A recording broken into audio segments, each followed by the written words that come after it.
Hello viewers. Welcome to the facts of the CCP's tyrannical persecution of Christians. I'm Link. Since its founding, the Church of Almighty God has been brutally suppressed and persecuted by the Chinese Communist Party. The year 2024 marked the first year of the CCP's 3-year tough battle against the Church of Almighty God. In that year alone, at least 19,053 Christians were arrested nationwide, one of the highest numbers in recent years. Arrests and persecution campaigns continued almost without interruption across the country throughout the year.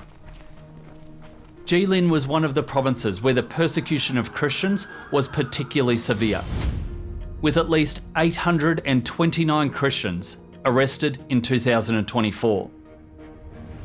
In Changchun, the provincial capital, arresting and persecuting Christians from the Church of Almighty God has long been treated as a critical political task.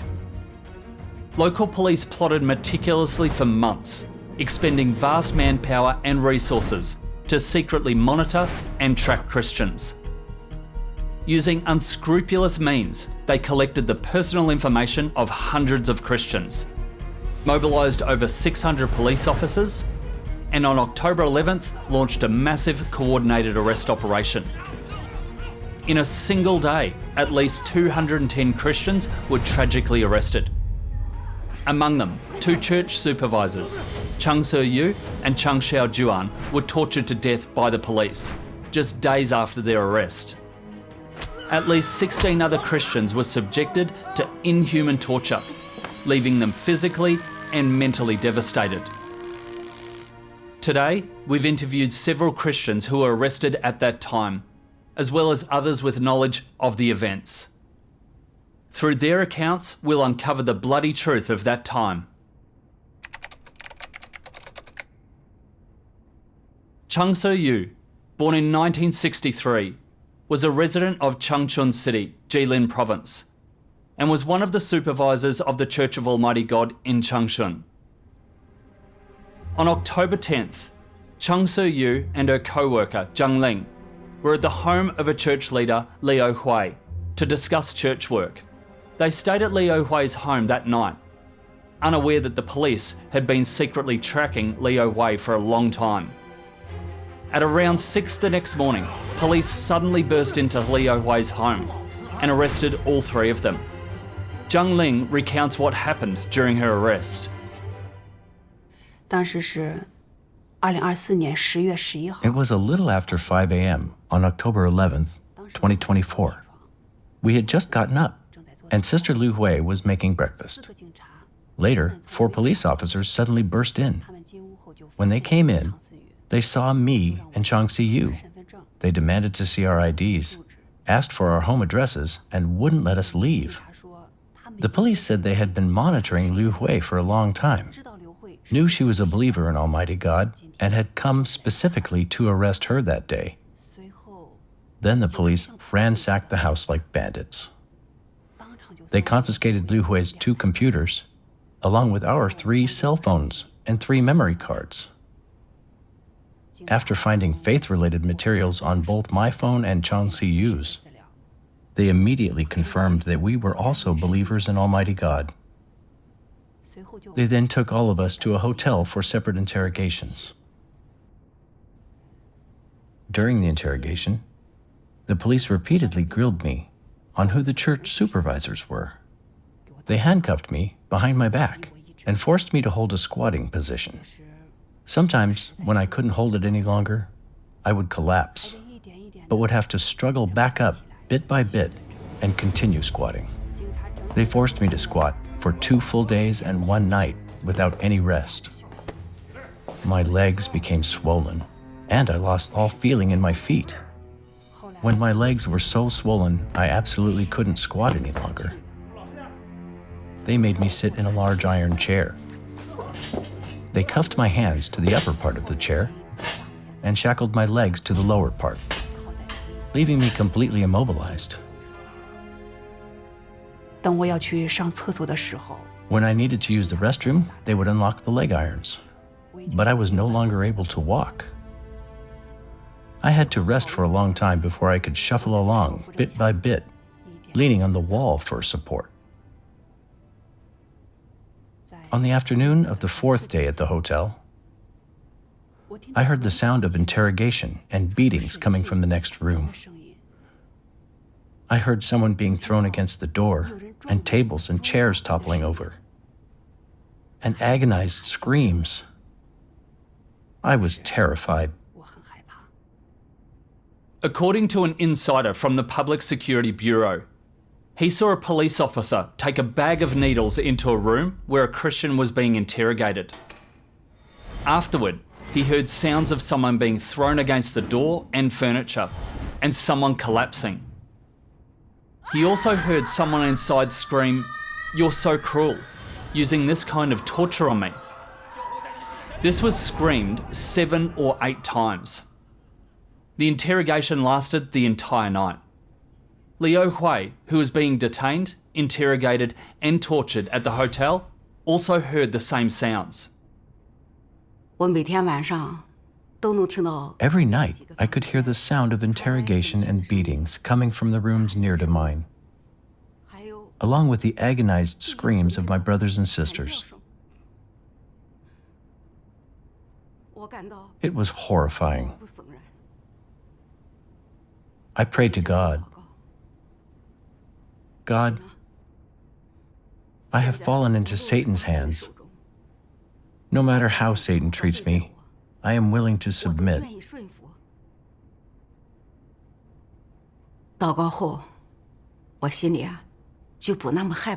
After praying, I felt less afraid.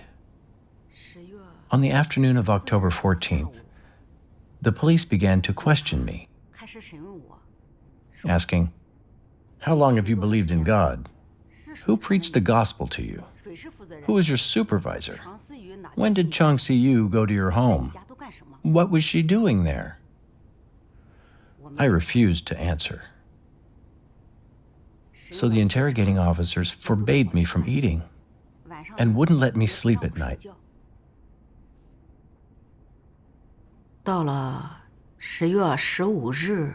On October 15th or 16th, I can't remember the exact day, the police began to force me to squat as punishment. Because I still hadn't given them anything, 2 officers brought in a tiger bench and forced me onto it. By then, my feet were swollen like steamed buns, and the pain was unbearable. Because the police hadn't allowed me to sleep for days, I was dizzy and utterly exhausted, with no strength left in my legs. One night, after using the restroom, I suddenly fainted and collapsed on the floor. When I came to, I realized I was drenched in a cold sweat. A police officer, seeing how weak I was and fearing I might die, gave me a bit of food. But by then, I was already unable to eat.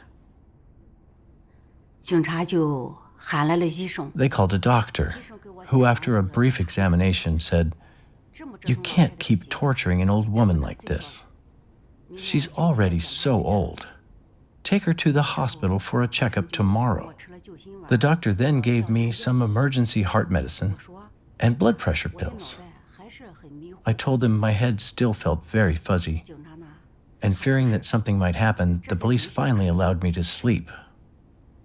Later, my high blood pressure flared up, and I got so dizzy I couldn't walk. Instead of taking me to the hospital for treatment, the police found a wheelchair and forcibly transferred me to a detention center, without any care at all for whether I lived or died. Zhang Ling, Liu Hui, and Chong Su Yu were arrested on the same day. Because they were interrogated separately, Zhang Ling and Liu Hui had no idea what Chong Su Yu was enduring. According to an insider, the police already knew that Chong Su Yu was a supervisor in the Church of Almighty God and subjected her to secret torture to extract a confession. Her family received no news about her during her detention. On October 17th, they received a cold, heartless death notice. It took just 6 days from her arrest on October 11th to the news of her death on October 17th for the 61-year-old Chong Su Yu to be torn from her family by death. The police claim she died of a sudden heart attack, but the bruised and battered body at the funeral home proved their words were lies. Chen Ya, a Christian who knew Chong Su Yu well, saw her remains. We'll now hear Chen Ya's account.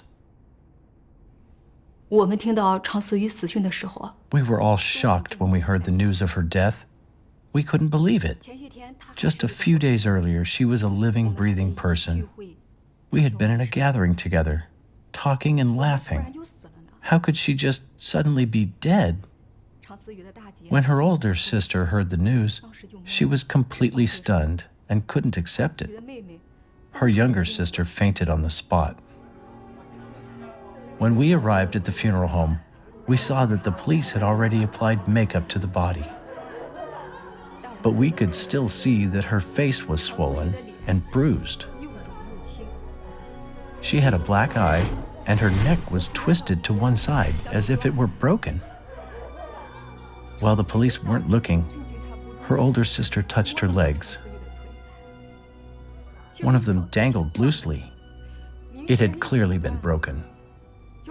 Her foot was twisted to one side, and her legs weren't even the same length. The family bought burial clothes for her, but the police wouldn't let them dress her. Instead, they hired someone to change the clothes, not giving the family any chance to closely examine the body. Chang Siyu's older sister is filled with indignation whenever she talks about it. She said, "Even though the police tried to fix up my sister's appearance, I could tell from the horrific state of her body that she had been beaten to death by the police." On October 24th, urged on by the police, Chong Su Yu's body was hastily cremated. Just like that, a vibrant life was extinguished because of CCP persecution.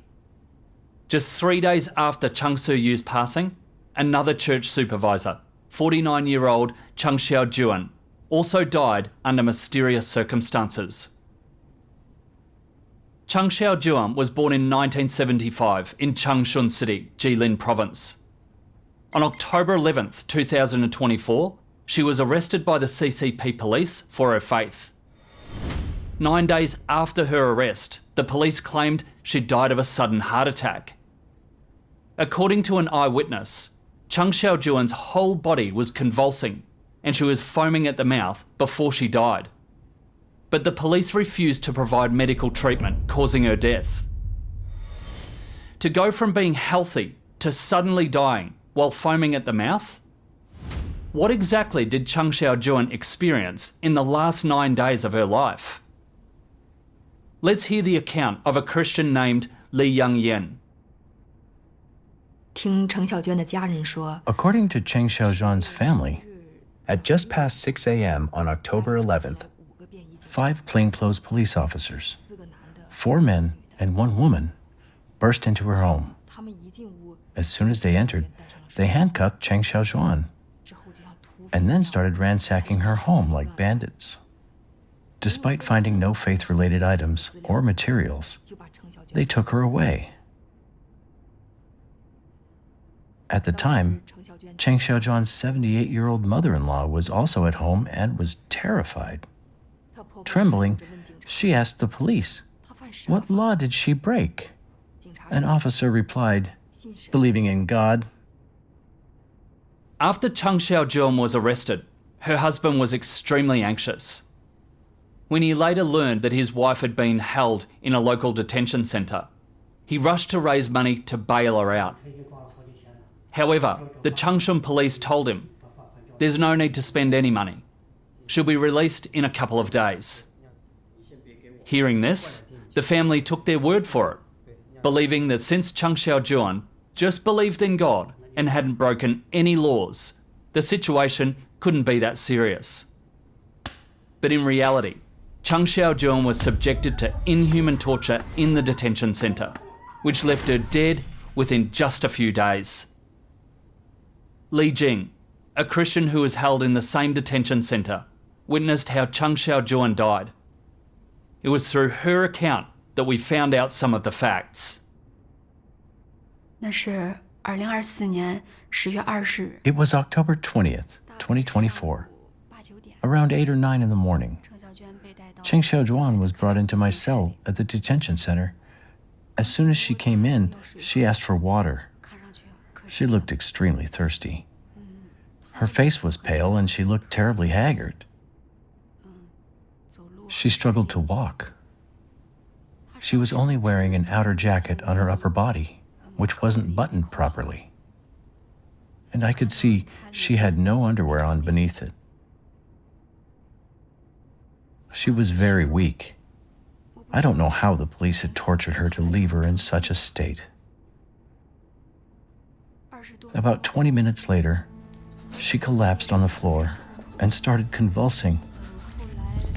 A doctor came, pierced the pressure point under her nose with a silver needle, and slapped both sides of her face.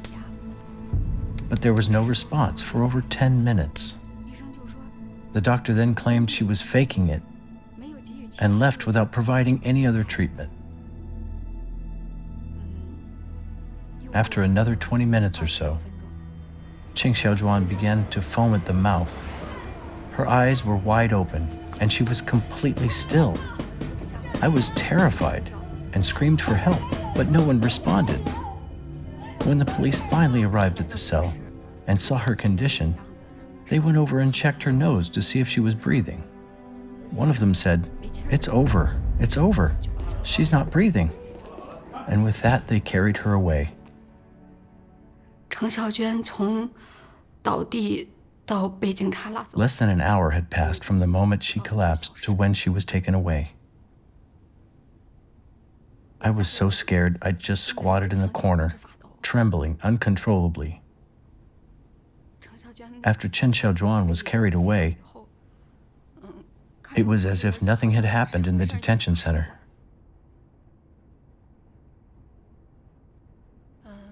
Soon after, one police officer came with over 100 photos and asked me to identify anyone I recognized.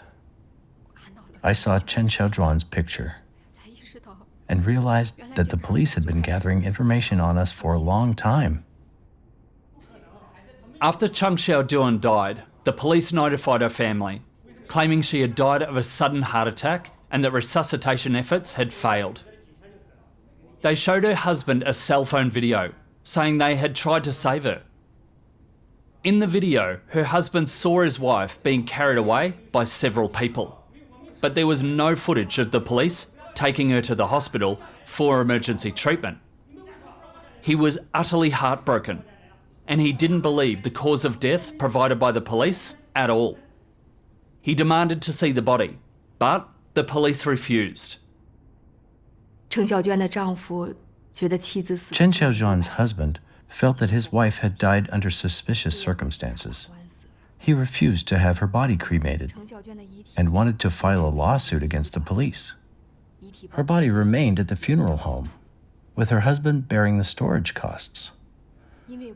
As the legal case dragged on, Cheng Sijaođuen could not be cremated and buried, and the funeral home continued to charge storage fees.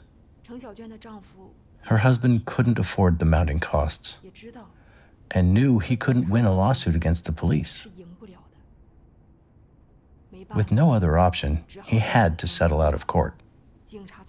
Only then did the police allow him a brief look at the body. Cheng Sijaođuen's husband said there were red spots on his wife's back, which he suspected were bruises. But the police claimed they were just livor mortis and denied that she had been tortured.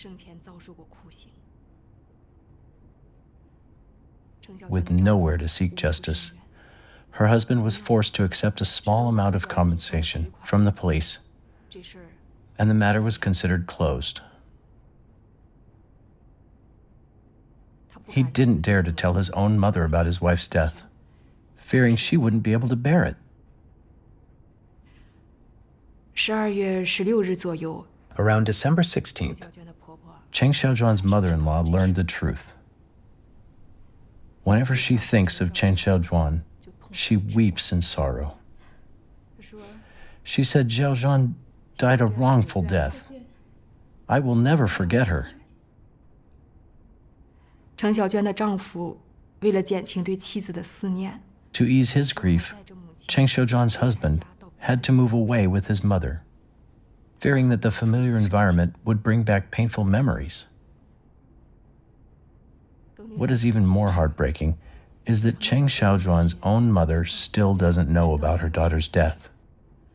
No one dares to tell her, 生怕 afraid the shock would be too much for her to handle. 她只知道 All she knows is that her daughter was arrested for believing in God, 现在 and she cries all day long, hoping her daughter will one day come home.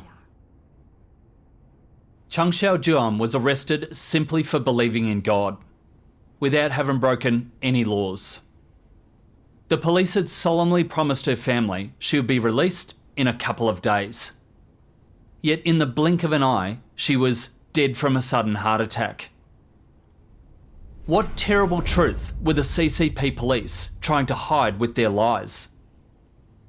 In those 9 days, what kinds of inhuman torture did Chang Sijaođuen endure? What caused her to foam at the mouth and die unjustly? Why did the police prevent her family from seeing her body? The answers to this series of questions are known only to the CCP police. Chong Su Yu and Chang Sijaođuen, two Christians who once led quiet and peaceful lives, were torn from their families by death in a matter of days, simply because of their faith. Their deaths are hard proof of the CCP's murderous persecution of Christians. As for the other Christians who were arrested alongside them and luckily survived, the torture they endured persists as a lifelong nightmare. On October 11th, 2024, the same day Chang Su Yu and Chang Sijaođuen were arrested, a 57-year-old Christian named Chong Su Yu was also taken into custody. According to fellow Christians who were detained with her, she was cruelly locked in an iron cage in the basement of a hotel. The police deprived her of food for days and subjected her to unknown forms of torture, causing her to have severe convulsions and lose control of her bladder. On October 20th, when other brothers and sisters saw her in the detention centre, she appeared to be delirious. Since her release, we've been unable to learn what she went through due to the CCP's tight surveillance. Another Christian, Chen Lu, was also tortured after her arrest. She was subjected to prolonged sleep deprivation and high-tech interrogation under torture. Let's listen to her experience of persecution. 那是2024年10月11号， It was a little after 5 a.m. on October 11th, 2024. I was still in bed when I was shocked awake by the sound of the door being pried open. Then, 4 or 5 plainclothes police officers burst into the room, arrested me, and took me to the police station. Just after 2 p.m., the police escorted me to a hotel for interrogation. 头2天 For the first 2 days, they didn't let me sleep. 我感觉 I felt dizzy, and my head was throbbing. My legs and feet were swollen and aching terribly, and I was so sleepy I couldn't keep my eyes open. 警察提出 On the 3rd day, the police interrogated me, 你哪年 asking, "What year did you start believing? Who goes to gatherings at your 什 home? 么本分？ What duty are you doing now?"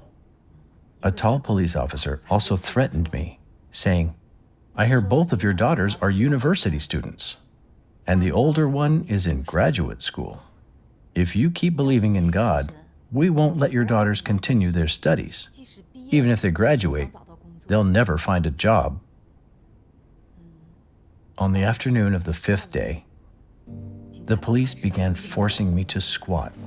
I squatted for the entire 6th day as well.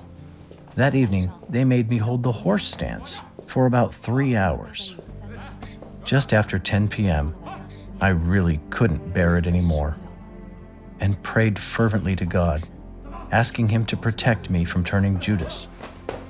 Because I hadn't slept for several days, I felt like I couldn't breathe. I was shaking all over. My face went numb, and my fingers started to contract. I was on the verge of going into convulsions. 警察看我这个样子， Seeing my condition, the police were afraid something might happen and that they would be held responsible. So they stopped making me squat and allowed me to sleep for a short while. On the 7th day, the police interrogated me again, asking who had visited my home and demanding that I identify other brothers and sisters. I didn't answer any of their questions. Seeing my refusal to give any information or identify anyone, they continued to force me to squat as punishment. When I refused, 2 officers came over, kicked my legs, and forcibly pushed me down to squat. After being forced to squat for so long, my legs were too swollen to bend. The 2 officers then grabbed my handcuffs, which were fastened behind my back, and yanked them upward violently. This caused excruciating pain in my arms, and my heart pounded violently. They tortured me like this for a long time. Just when I felt I was about to break, a doctor came to measure the blood pressure of the detained Christians. Thank God! The doctor arrived at just the right moment. Otherwise, I really wouldn't have been able to hold on. At 10:40 that night, the police used a new trick to continue interrogating and torturing me. They brought in a brand new interrogation chair from outside and locked me into it. My hands were cuffed to the chair's tabletop, and my feet were shackled in iron rings, surrounded by iron bars. I felt a hot breeze and thought it was coming from an air conditioner, but it gradually grew hotter and more stifling. I had no idea that something shady was going on. A police officer said maliciously, "Take a look at what's on the tabletop." I looked closely, and my hair stood on end with fear. I saw countless things that looked like spider legs and crab legs emerge from under my cuffed hands, writhing around and reaching toward my hands. I was terrified. I felt as if their stingers were touching my hands. I was really tense, and whenever I moved my hands slightly, more of these things just kept on appearing. The more I looked, the more terrified I became. My heart clenched, and I felt like I was on the verge of a mental breakdown. I quickly cried out to God. Suddenly, I realized it seemed to be a projection.